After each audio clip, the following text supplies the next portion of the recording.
Hello! Vamos ver quem tá por aqui. Nossa, tem uma franja aqui. Boa noite, boa noite. Vamos ver quem tá online. Agora mesmo eu vi que tinham muitas lives acontecendo, né? De pessoal, de gente muito boa fazendo live no horário ali de 8h30, 9 horas até agora mais ou menos. O Dr. Pacheco estava fazendo live, o Saulo estava fazendo live, meu amigo e poeta João Filho estava fazendo live. Assim, as pessoas não têm mesmo o que usar como desculpa, né? Essa é a grande verdade para não crescer, para não aprender, para não mudar de vida. Tem muita coisa boa acontecendo. Mas vamos lá, que nós ficamos aqui ausentes, né? Sexta, foi, né? Sexta, segunda e terça. 3 dias sem live. Boa noite, Mayara. Eu tô bem. E você? Quem mais? Horário do pico das lives. Sai de uma e entra em outra, né? Tem gente que começa ali às 19, vai para as 20, 21 e 22 aqui comigo. Assim espera, termina comigo o dia. Quem mais está por aqui? Isabela, seja bem-vinda. Inácio, já vi que está por aqui também. A Dora, que está sempre aqui. Pessoal, figurinha carimbada. Vivi, olá, tudo bem? Quem mais? Quem mais? Dulce também está por aqui. Ah, pessoal chegando, pessoal chegando.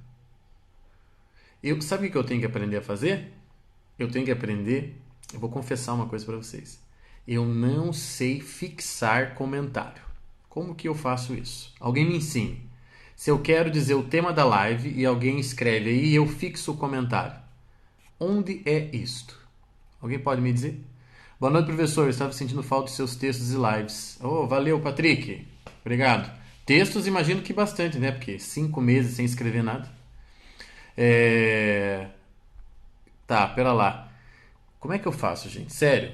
Como é que eu fixo um comentário? Vamos imaginar que eu quero fixar. Ah, Vivi estava lá, é. Fixar comentário, pronto, é só fazer isso. Então, olha só, alguém escreva agora, por favor, que o tema da live é superficialidade. Escreva aí, superficialidade, é o tema da live. Aí eu vou lá e vou fixar o comentário pela primeira vez na minha vida. Porque eu já vi onde eu devo fazer isto. Vamos lá, gente, me ajuda. Alguém escreva aí que eu fixo o comentário. Foi muito legal segunda-feira, não foi? Em São Paulo. Agradecimentos a Andréa Litt e ao Hanover Fundi. Aqui, ó. Ops, não é esse. Aqui. Fixei o da Isabela. Boa, obrigado, Isabela. Foi muito legal a nossa. Enfim, a dinâmica ali minha e da Andréia falando sobre feminilidade e virilidade no restaurante Hanover. Foi bem legal mesmo. As mulheres que foram e os 2 homens que foram, acho que gostaram muito, né? As mulheres acabam aderindo mais a essas coisas. Mas vamos lá para o tema de hoje então, que é o tema da superficialidade.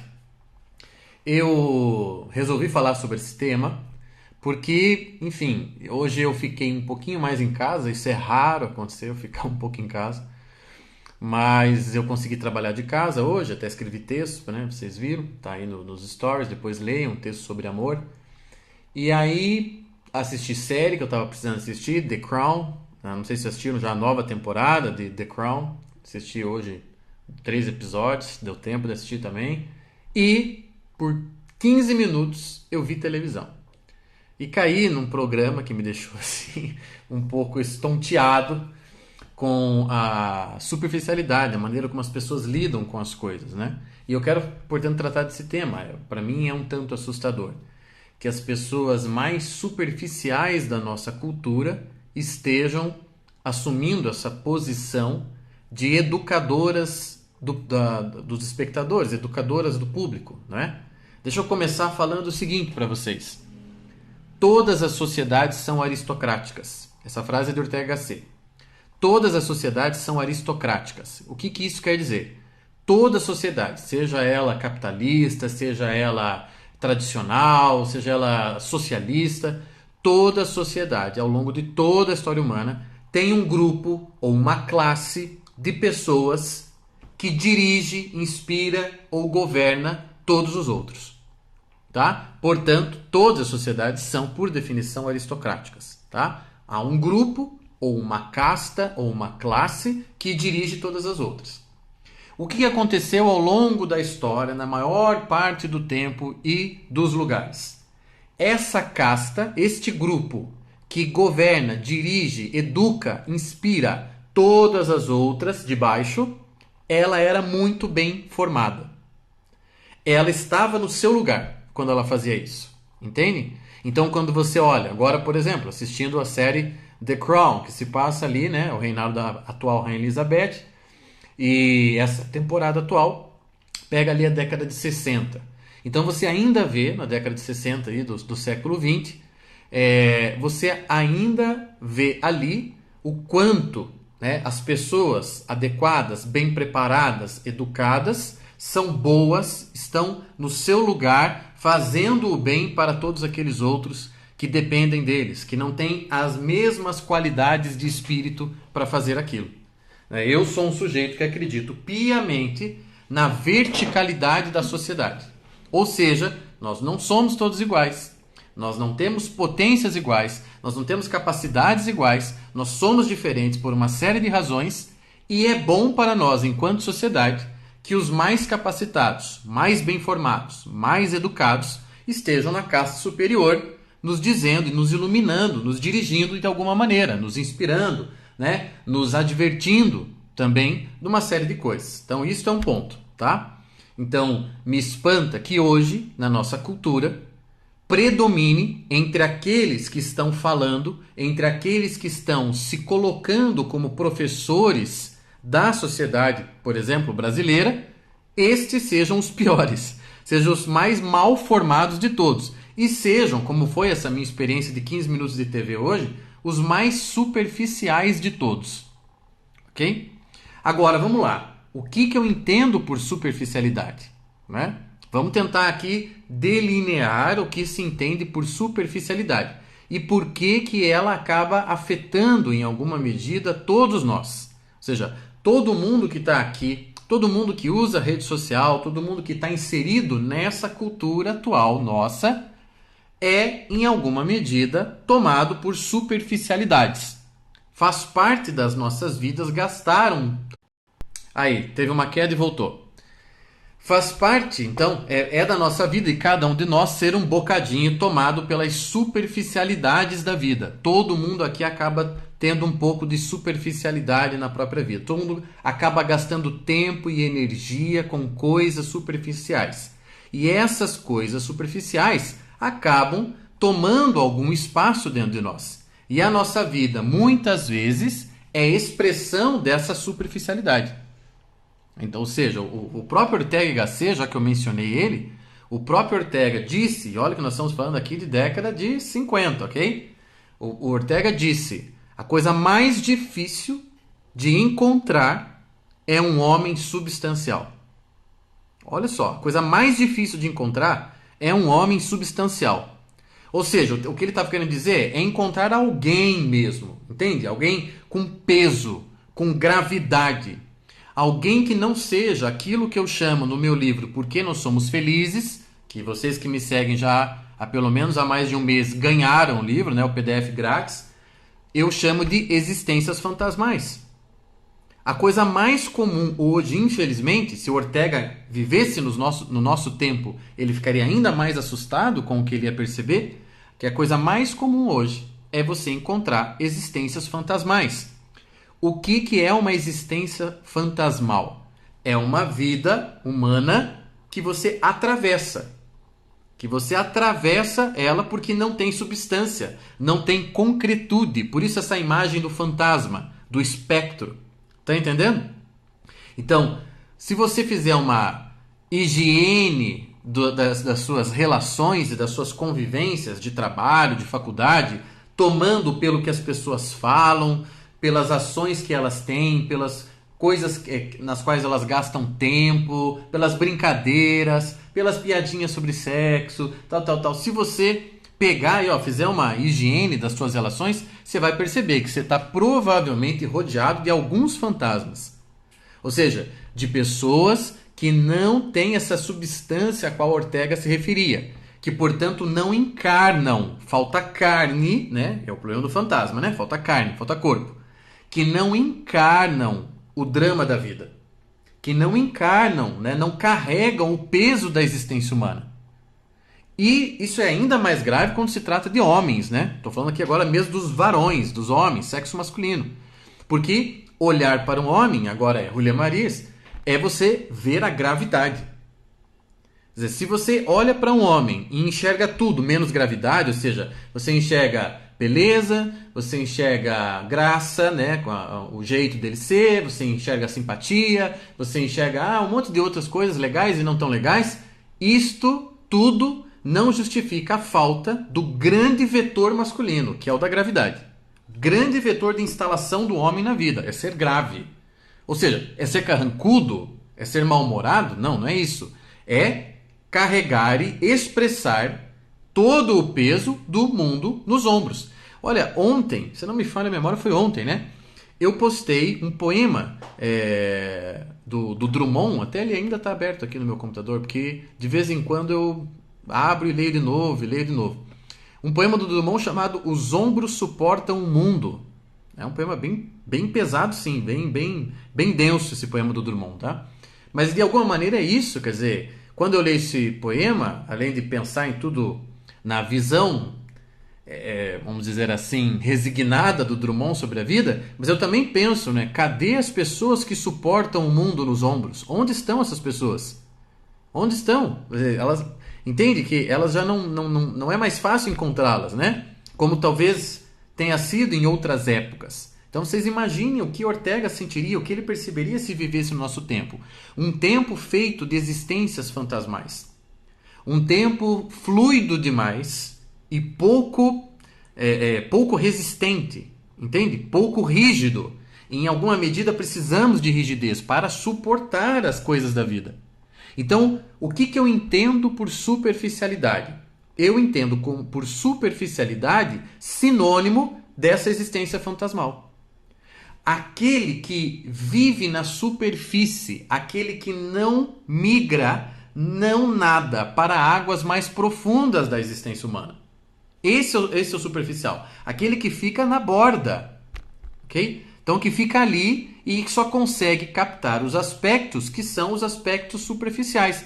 Mas olha só o que Ortega diz num livro chamado Meditações do Quixote, que é o seu primeiro livro, foi publicado em 1914, se não me falha a memória. Ele diz assim, olha, nada do que é profundo consegue chegar à superfície sem perder a profundidade. Olha que genial isso daqui. Então pensa só, ele está dizendo o seguinte, uma coisa que é muito profunda, ela só pode ser tão profunda justamente porque ela está lá no fundo, certo?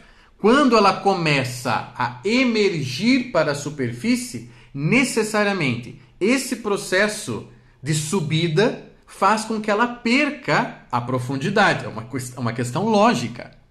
Então, olha que maravilha. Oi, Pacheco, tudo bem? Então, olha que maravilha. Aliás, o Pacheco estava falando sobre maturidade agora mesmo, né? Que vem casar com essa minha live sobre superficialidade. Então, olha só que interessante.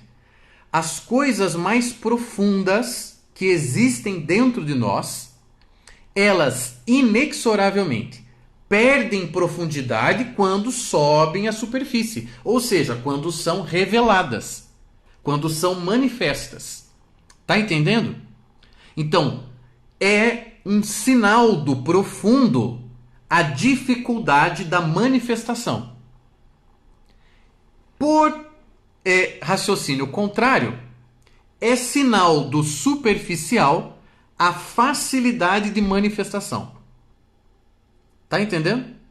Então, tudo que tem muita facilidade, muita rapidez, muita fluidez para se manifestar, isto é muito provavelmente superficial. Eu mesmo hoje, aqui nos stories, confessei a vocês que eu fiquei 5 meses sem escrever uma linha. Só respondendo perguntas, esse tipo de coisa. Mas não escrevi mesmo, né? Sentar, vou escrever algo aqui, já que me julgo escritor. Fiquei 5 meses sem escrever. E sabe por que eu fiquei 5 meses sem escrever? Além das razões pessoais, que não veio ao caso aqui. Porque isso é muito importante para mim. Porque eu jamais sentaria para escrever qualquer coisa. Eu jamais sentaria para escrever porque eu tenho que preencher o blog. Vocês estão entendendo? Daí que eu sinta que a escrita faz parte da minha identidade, é algo profundo para mim, é algo do fundo do meu ser mesmo. E que para ela se manifestar, para que os conteúdos da escrita se manifestem, é preciso um grande trabalho, é preciso assim um esforço da minha parte, que requer não apenas técnica, que todo escritor tem que ter, mas requer também uma energia vital e um labor, entendeu? Um trabalhar sobre si mesmo, para que aquilo que está lá no fundo chegue à superfície sem perder tanto do drama profundo.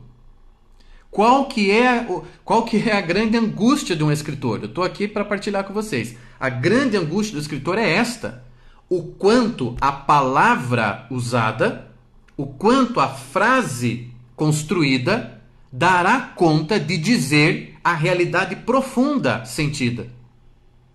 Então, olha só que interessante isso. Eu mesmo, pessoalmente, estou aqui dizendo que eu vivi esse tema da live de hoje. Estou vivendo esse tema da live.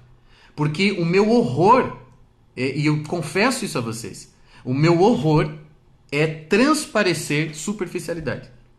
Daí que a escrita, que requer uma oficialidade maior do que a fala, que é mais natural, a escrita seja tão cara e difícil para mim.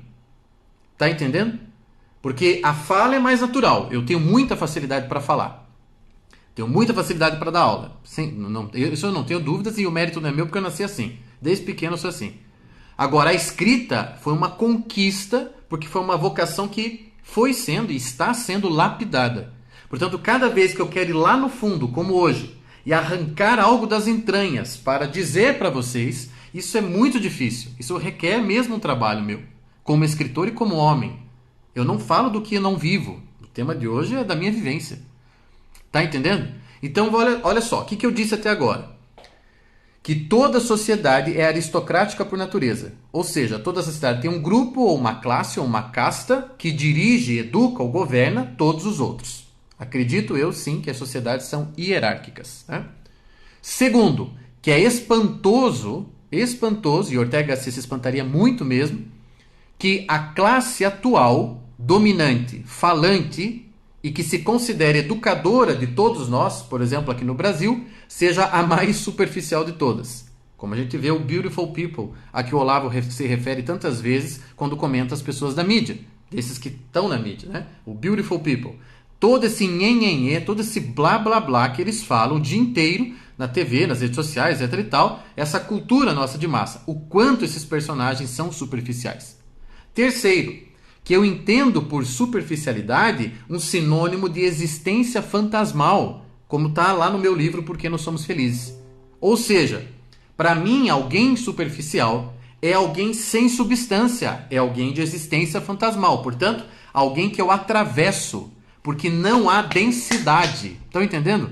Falta densidade aos superficiais. Porque eles ficam transitando apenas na margem, apenas na superfície, eles carecem de densidade. Eles nunca mergulham até o fundo. Então eu, por exemplo, posso fazer o que quiser com eles. Eu digo a vocês, qualquer um desses comentaristas de mídia, seja esses jornalistas rastaqueras de uma Globo News, por exemplo, você vai assistir às vezes algum comentário político, etc e tal, é tudo rastaquera aquilo ali, gente, pelo amor de Deus. Eu não preciso nem ser economista, nem jornalista para dar 3 nós em cada um deles, em 10 minutos de conversa. E colocá-los em choque com eles mesmos, vocês estão entendendo? E eu sou um Zé Mané de 36 anos. Então, assim, é impressionante que isso esteja acontecendo. Mas também falei, e era essa parte que nós estamos abordando agora, que é característico do profundo, do oposto ao superficial, ser não manifesto, ou ter uma dificuldade enorme para se manifestar. Porque para se manifestar, o que está no fundo terá que emergir. E ao emergir, perderá a profundidade. Olhem a lógica perfeita disto. Estão entendendo? Estão entendendo o que está por trás dos homens graves que falam pouco? Estão entendendo o que está por trás dos grandes escritores e artistas? O que está por trás dos grandes intelectuais? E a sua existência muitas vezes lacônica, muitas vezes silenciosa. Estão entendendo a importância, inclusive, do silêncio? A importância de você fazer o que o Forster, aquele educador, que ele dizia, né? 1 minuto, deixe-me pensar. Porque vivemos, de fato, o reino da opinião, não vivemos? Nós vivemos a sociedade da opinião. Todo mundo tem algo para manifestar. Mas se todo mundo tem o tempo inteiro algo para manifestar, esta é a prova de que ninguém tem nada para manifestar. Não há densidade, não tem fundo. Porque o que é próprio do profundo é o tempo, a demora que precisa para que haja uma adequação de expressão daquilo. O Olavo disse, filósofo que é filósofo não abriria muito a boca antes dos 40 anos. Escritor de romance, como eu até pretendo ser, escritor de romance, vai estar pronto o quê? Depois dos seus 30 e poucos, não? Que ele vai ter que poder falar sobre a vida. Nós temos casos, sim. Temos as exceções, temos casos brilhantes de um sujeito escrever um romance com 28, 29 anos, maravilhoso. Mas eu digo assim, via de regra, o romancista tem que arcar também com o mundo nas costas para poder falar sobre ele. Essas coisas crescem no silêncio. Elas não crescem na agitação. Elas não crescem no small talk que domina a nossa sociedade. Eu mesmo li a autobiografia, vamos dizer assim, do Murakami. Tá? Procurem depois coisas desse escritor japonês, Murakami. E ele diz, né, ele conta nos primeiros capítulos do livro dele como é que ele se tornou um escritor. Ele era dono de um bar e nunca havia passado pela cabeça dele ser escritor. Diferente de outros, né, que desde sempre pensaram nisso, se prepararam para a escrita, ele tinha 30 e poucos anos e não tinha pensado em ser escritor. Mas a realidade e a vida se impuseram e houve uma invocação no caso dele. Como se a vida chacoalhasse e ele dissesse, queremos isso de você. Assim, num instante para o outro. Então é bem interessante a trajetória dele. Comparar com a de outros escritores que, por exemplo, começaram a escrever com 16, 17, 18, escreveram muito, etc., até encontrar a própria voz. Então o fato é que a questão não é falar de escritor ou de artista ou intelectual. Eu estou usando eles como exemplos para mostrar para vocês que a marca do profundo é a dificuldade de manifestar. Esta é a marca do profundo. E que a nossa sociedade, nós todos aqui, que estamos o tempo inteiro expressando, fazendo aquilo que o Olavo de Carvalho chama de autoexpressão. Está todo mundo falando de si mesmo. Esta é a prova de que somos superficiais. Porque estamos falando de nós, estamos falando o tempo inteiro de nós, estamos falando das coisinhas que ocupam o nosso tempo, a nossa vida, é o não sei o que, é o glúten, é as bobeiras da política, que ninguém devia perder 10 minutos com isso, a não ser que você tenha vocação mesmo política. Eu sou um sujeito completamente avesso a discussões longas políticas. Não me convide para uma coisa dessa. Pelo amor de Deus, não me convide, me faça esse favor. Que fique entre aqueles que gostam disso. Ah, mas isso você é um sujeito apolítico, vai ser dirigido. Que dirigido? Eu não estou nem aí porque o Bolsonaro fala, faz, ou deixa de fazer, falar, ou o Rodrigo Maia. Eles podem cagar à vontade, eles não dirigem nada na minha vida. Essa é a grande questão. O que eles podem impor para mim não mexe uma palha no que existe dentro de mim. Vocês estão entendendo isso aqui? Então, eu não sou movido um milésimo de segundo ou 1 milímetro de espaço. Eu não sou movido por algo que aconteça na política. Já fui na minha juventude, mas hoje, forget about. Então, assim, nós somos marcados por essas bobeirinhas, por esses falsos dramas, essas falsas ocupações, falsas preocupações, a que a gente pode chamar de small talk. E depois reclamamos quando paramos diante de uma live, diante de um professor, diante de um livro, que a nossa vida está sem graça, nossa vida está sem radicalidade, está sem raiz. Bom, mas nós somos feitos de superficialidade. E daí queremos que o cômputo geral, o resultado final seja o quê? Uma vida densa, uma vida forte, uma vida robusta? Um homem grave, como diz Julián Marias? Uma mulher cheia de graça, como ele também diz? Não, é claro que não. Você terá na sua vida aquilo que você amou, aquilo que você gastou tempo fazendo. Nossa, não é? Eu já falei várias vezes sobre isso em outras lives. Então você precisa fazer aqui um turning point imediato na tua vida. Caso você reconheça que você também é assaltado pelas superficialidades da vida, pelos temas superficiais da vida. Porque a vida é feita de superficialidades e profundezas. E muitas vezes nós, mesmo o sujeito mais intelectual do mundo, também gastam tempo com small talk, com amenidades, certo? Se eu encontro meus amigos que fazem curso de cozinha comigo, eu não fico enchendo o saco deles com papo de filósofo. Pelo amor de Deus também. A gente fala sobre comida, a gente fala sobre vida, a gente dá risada, a gente conta piada. Mas isso, vocês entendem que isso tem situações, isso tem momentos.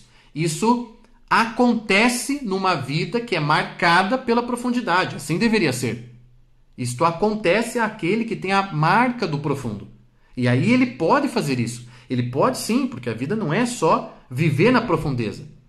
Eu sou um aquariano. Você sabe qual que é o símbolo de aquário, do signo de aquário? São duas aguinhas. O aquariano, por natureza e vocação, é aquele que fica entre as águas superiores e as inferiores. Ele transita entre as duas. E a minha vida, se eu pudesse ficar aqui falando de mim, o que não é nada interessante, mas se eu pudesse ficar falando aqui de mim, vocês perceberiam, atestariam, que o meu dia a dia, a minha vida, é um constante transitar. De baixo para cima, de baixo para cima, de cima para baixo, assim sucessivamente. Eu, num instante, estou aqui falando sobre vida profunda. Daqui a pouco eu vou estar assistindo de novo um programa de culinária. Ou daqui a pouco eu vou estar, enfim, vendo um stand-up comedy de algum dos humoristas que eu adoro. E depois eu vou terminar o dia lendo mais alguns poemas do Drummond.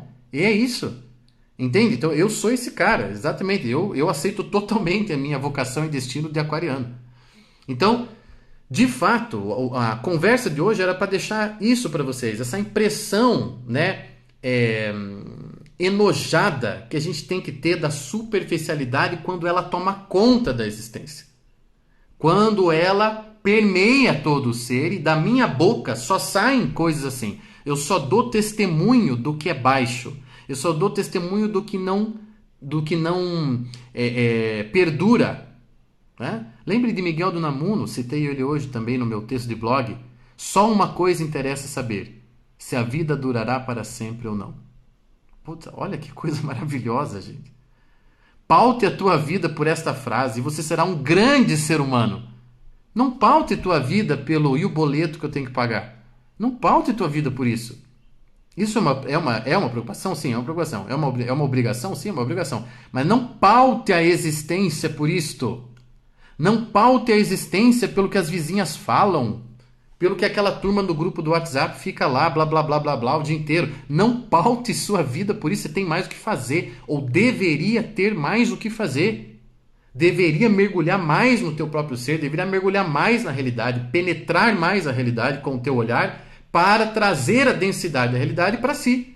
Porque, como dizem os filósofos clássicos, o homem deve ser um microcosmo. Tem o cosmos inteiro, né, toda a realidade, e tem o microcosmo, que é o homem. E ele deve plasmar na própria alma a ordem, a gravidade do cosmos na própria vida. É isso que nós devemos fazer.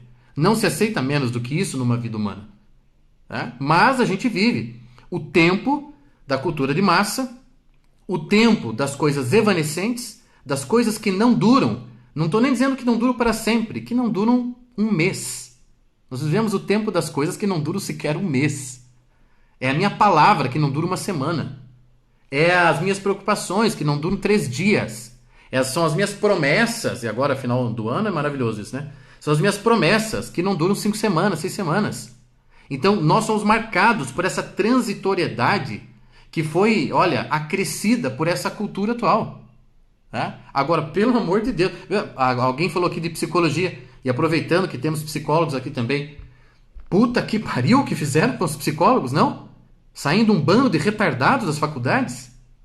Me perdoe o termo, não há outro termo, não há termo delicado para isso. Sujeito que sai de uma faculdade pretendendo lidar com almas humanas, puta que pariu.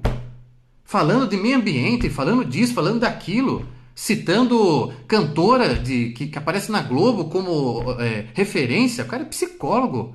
Citando aqueles postzinhos de Facebook lá, puta que pariu, aquelas coisinhas de corrente. O cara é psicólogo, meu. Honre as calças e o diploma. Que é isso? Puta que pariu, me desculpem mesmo a indignação aqui, ó. Mas, né, não é só contra os psicólogos, mas tem um monte de categoria que está afetada também por isso. Professores, então, que não são professores, que não sabem porra nenhuma e estão lá fingindo que ensinam. Mas os psicólogos, é sério o negócio. Porque esses caras, realmente, aquele idiota de 22 anos, sai da faculdade com o diplominha debaixo do braço, fez uns estágios obrigatórios que a faculdade mandou, atendeu lá uma gente carente, pobre, desesperada, miserável, e aplicou lá o Lacan e o Freud dele, e daí pronto, o cara é psicólogo, o cara que abriu uma portinha. Puta que pariu! Pergunte pra ele quantos romances ele leu da grande literatura, pergunta o que ele sabe dos dramas da vida humana. Você sabia que na Inglaterra não tem juiz com menos de 40 anos de idade? Juiz de direito com menos de 40 anos de idade? Pois eu acho que no Brasil não devia ter psicólogo com menos de 40 anos de idade. Porque é essa cultura que a gente está vivendo aí, ó, que impede o cara de crescer. Então a gente precisa de mais tempo para o cara fazer isso. Ou se o cara se forma em psicologia, ele tem que fazer 5 anos de estágio obrigatório numa penitenciária, num manicômio, num troço assim, entendeu? E o cara fica lá, vendo a dor humana. É isso que o cara tinha que fazer. Aí depois disso, eu posso, né, lidar com o draminha da dona de casa que não sabe se está sendo traída. É isto. Então assim, ó, vida humana, vida real, é isso aqui. É isso mesmo, tá, gente? Então, toda a ideia da live de hoje é: você não pode ser um fantasma. Você não pode. Troque os teus interesses, olhe para outra parte da realidade, abra teus olhos para a parte dura, densa, mas necessária da vida e traga isso para dentro de você. Torne-se um ser humano mesmo, de carne e osso, substancial, e não um fantasma. Ok? Ficamos por aqui hoje. Amanhã voltamos, tá? Voltamos com as lives diárias. Amanhã, 10 horas, espero vocês aqui. Quem não leu o meu texto do blog de hoje, Amar é um Limite, de verdade, vai lá e leia. Depois, se quiser, me mande um recadinho dizendo o que achou, tá? O link tá nos stories aqui do Insta.